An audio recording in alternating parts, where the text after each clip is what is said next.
मुलाखतीच्या आधी मी सर्वप्रथम आमच्या पक्षांचे नेते स्वर्गीय अजितदादांना श्रद्धांजली अर्पण करते. आता तुम्ही मॅडम, ह्या गटातून आपल्याला प्रतिसाद कसा आहे आणि आपलं विजन काय विजन घेऊन आपण या मैदानात उतरलेलं आहे? ह्या गणात संग्रामनगर गणात मी स्थानिक उमेदवार आहे, बाहेरून नाही. त्यामुळे ह्या गणाची परिस्थिती काय, इथले अडीअडचणी काय, सोयी काय, ह्या सगळ्यांची मला चांगली जाणीव आहे. इथल्या काही अडचणी आहेत, त्याच्यासाठी आम्हाला काय करायचं आहे त्या विजननी, इथल्या दुरुस्ती करण्यासाठी त्या विजननी मी आता निवडणुकीत उभी आहे. कारण मला माहिती आमचा पाणी प्रश्न, आमचा रस्त्याचा प्रश्न, याच्यासाठी माझ्या विजननी ह्याच्यात आलेलं आहे. आणि ह्याच्याबरोबर आता आमच्या पक्षाचं पण विजन आहे की लोकांसाठी सेवा.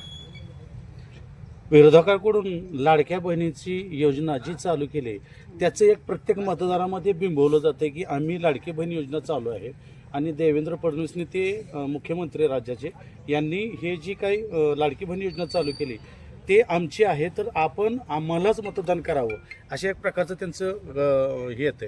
यावर आपलं काय बोलणं? विरोधकांना विचारा, लाडक्या बहिणीच्या GR वर सही कोणाची?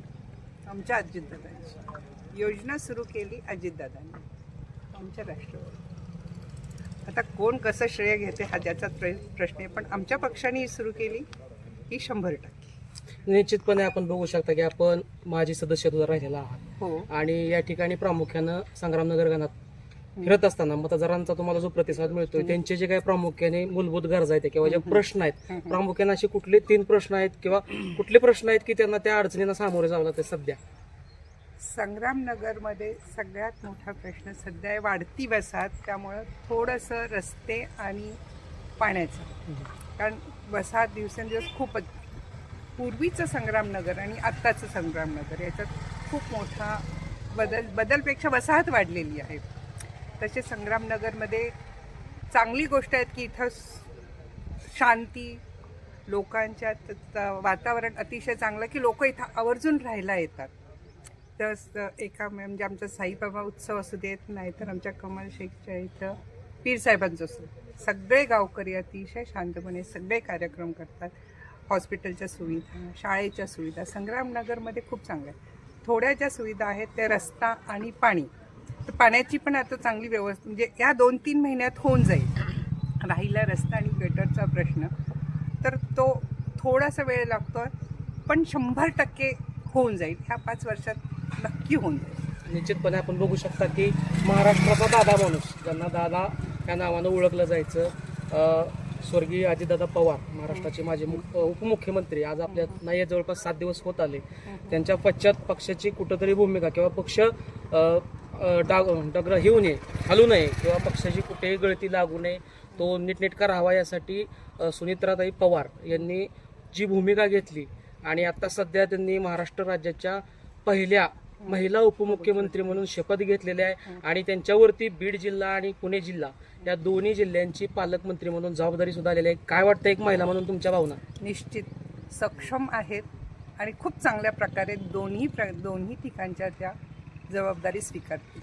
निश्चितपणे म्हणजे महाराष्ट्राच्या पहिल्या उपमुख्यमंत्री आपण बघू शकता की महिला आता 50% आरक्षण जरी असलं तरी ग्रामपंचायत सदस्य असेल, पंचायत समिती सदस्य असेल, सोलापूर जिल्हा परिषद सदस्य असेल, बऱ्याच भूमिका महिलांनी पार पडल्यात. परंतु महाराष्ट्र राज्याच्या उपमुख्यमंत्री पदी पहिल्यांदाच, आणि तेही एनसीपीच्याच म्हणजे तुमच्याच पक्षाच्या.